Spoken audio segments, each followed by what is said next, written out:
Hey Kibos, what do you say? What do you know? This is Keith BP Isaac coming at you right from the garage. Hey, those of you who know me are familiar with my man cave, all right? And in my man cave, I have like a little area where somehow I managed to cram 12 or 13 keyboards into it, all right? Including a B3 and a Leslie yet, and various other stuff. But one of the drawbacks is I don't have the room to set my live keyboard rig up the way I play out. I'm able to get my 1, 2, 3 here, but all the other stuff I can't really do it. And I like to practice the way I have everything set up. And because that's how you able to incorporate things. Well, I made a video yesterday which I called cover band keyboard players rig. All right, and this is the rig that I put together for the 2024 season. And now I was so happy to just to test the rig out. When you guys watched that video, that was actually the first time I turned everything on, and luckily everything worked. But I'm going to tell you all about a couple things. I built a new rack. All right, this rack here is an improvement of the old rack. The original rack was made for a Yamaha mixer, which is maybe like that, and this new mixer is this deep, all right? And so I had to extend it. Anyway, I wasn't too happy with it. Also, this rack has 2 wiring harnesses that come out of it. It has an audio harness and has a MIDI harness, all right? And normally you wrap them up and you set them on top of the mixer, then you put the cover on, all right? And which is like the way these go on is you got the top cover that slides in here like this, all right? And so you put that one on first, and then this cover goes like this, all right? And you put that cover on last, and that locks the top cover on. All right, and but with the old rack, it was really hard to get the lid to go on because of the wires on top, so it wasn't tall enough. Also, what was the other problem? Oh, the Digitech unit. That unit, that's a vocal harmonizer. That generates a lot of heat. And in the old rack, the Digitech was up on top and the drawer was on the bottom. And a lot of times when I played live, I actually had to keep my drawer partially open to let more air in. This new rack has a whisper fan in it, okay? So I got more height and everything. Also, with the more space on that, if I want to, I could actually take my Prophet module. I could set my Prophet module across, or here's a goodie. You guys are gonna dig this. Say you got a song like maybe Sticks.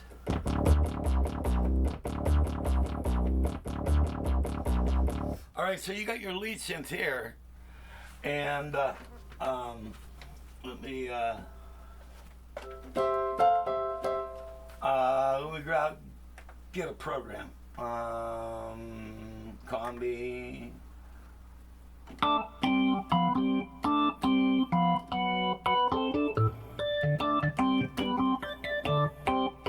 Now, if you wanna,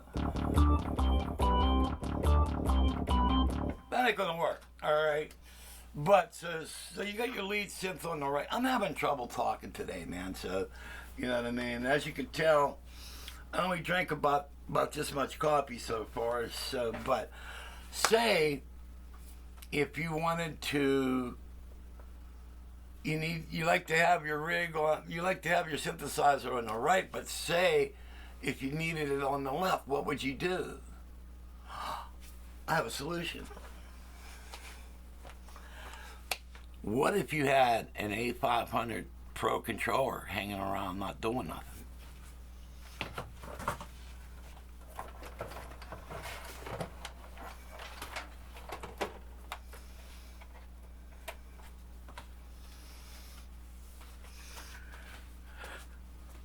Dun dun dun!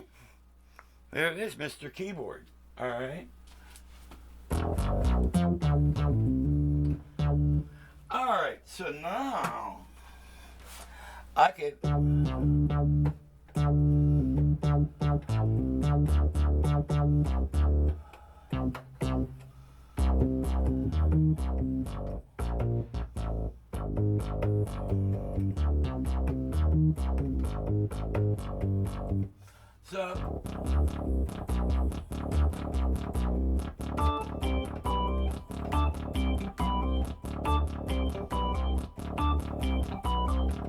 So now I could actually have my lead synth either on the left or right.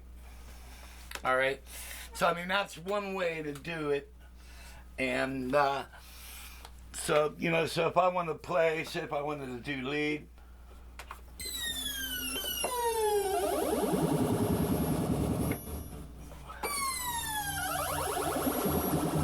So I'm able to use the Gaia from either hand, so which is pretty cool.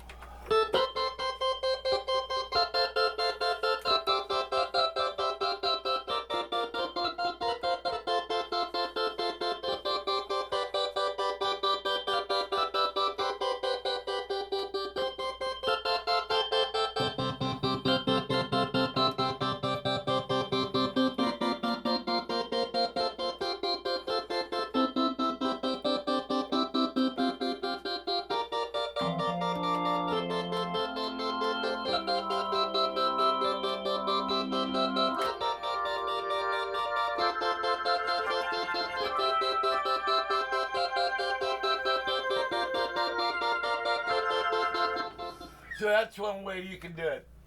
All right. Another thing, what's really cool about the rig is being a vocalist. I did this all during the 80s. I made this little box. I made this during the 80s. I'm surprised I still have it. This mounted. Plug your microphone into here. All right. This jack here goes into your keyboard mixer, and then this other jack goes into your house. So you're able to use your keyboard rig as also as your vocal monitor. And if you need vocals, then just bring up your volume on your mixer and you got it. All right. And then I got my vocal harmonies. All right. And so I can control that. The way this is set up is on the Digitech unit. You have 4 outputs. You have 2 1/4-inch highs, and you have 2 XLRs, which are low impedance. What I did was I made stereo to mono cables. I made one for the 1/4-inch jacks that come out left and right, and I go into my keyboard mixer. That's high impedance. Then I come out of the Digitech low, and I mounted a jack in the back of the rack. All right, and all I got to do is just plug a microphone cable in the back of my rack. And did I say about the I think I covered about my overheating problem. I added a fan to that, and then I've added like different amenities, like where I got a place to put my cell phone, which I think I covered that in the other video. So there's a little, this comes off. It's just a little thing I made, all right? And your cell phone fits in that, and just a little hole in the top of the rack, and this just goes right in there.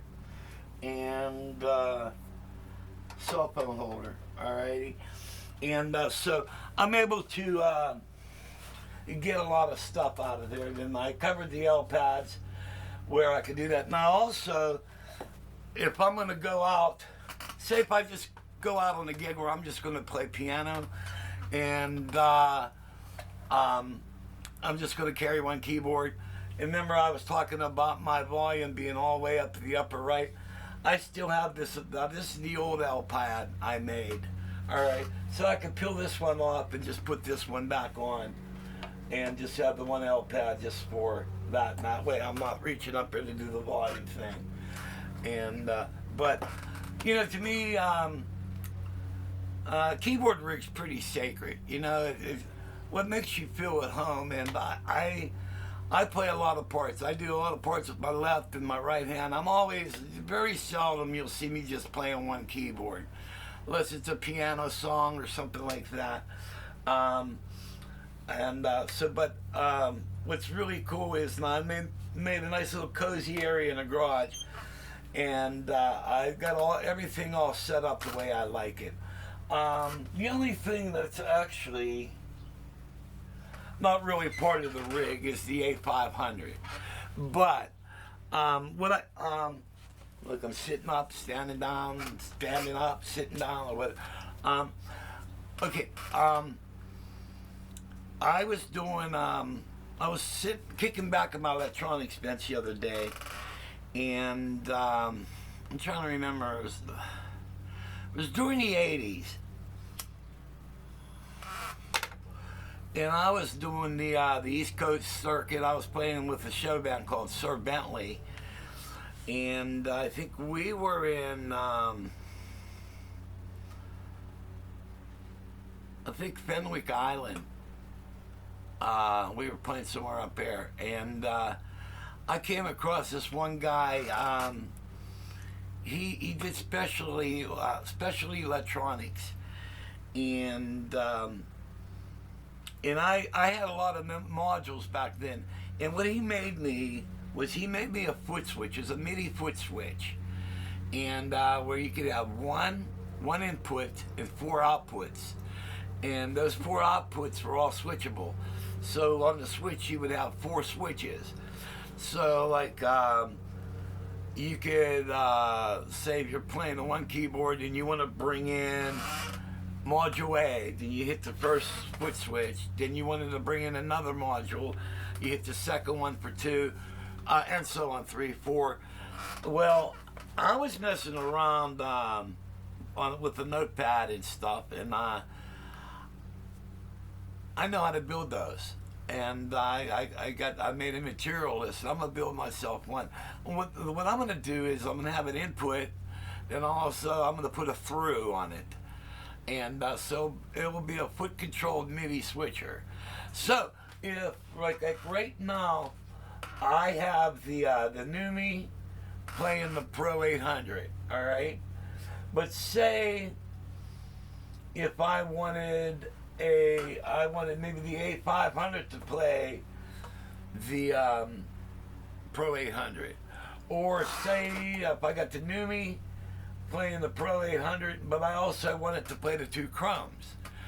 So what I'm going to do is I'm going to design a foot switch MIDI box where I'll be able to switch all my stuff around. And now they used to make these. I know during the 90s, Roland made a really cool one. It had 4 ins and 8 outs, so you could actually use 4 controllers and pump out to like 8 different modules. But they quit making this stuff, and I don't know why. And I guess a lot of people are using the USB and stuff, but you know, let's face it, folks, I'm an old school guy. I've been playing out since what, 73 professionally. And so I do everything old school. So, but that's one thing that I think will be pretty cool. Maybe, say if I want to do something with a lot of balls and I want to play, like, have the Numi layered up and have the Numi do the Pro 800 and the 2 chromes, and you know, this is polyphonic, the Gaia. I could play up to 64 notes on that. I mean, I could MIDI them all together and really be balls to the wall with the sound or something. But that's something that's possible. But I'm gonna sit down and kind of draw it out and kind of figure out what I want to do. Let me know what you guys think, And of course, you know me, there'll be a video on whatever I come up with. And so today's kind of like a recap video of the rig. And but what's nice is having your live rig where you could actually sit there and rehearse.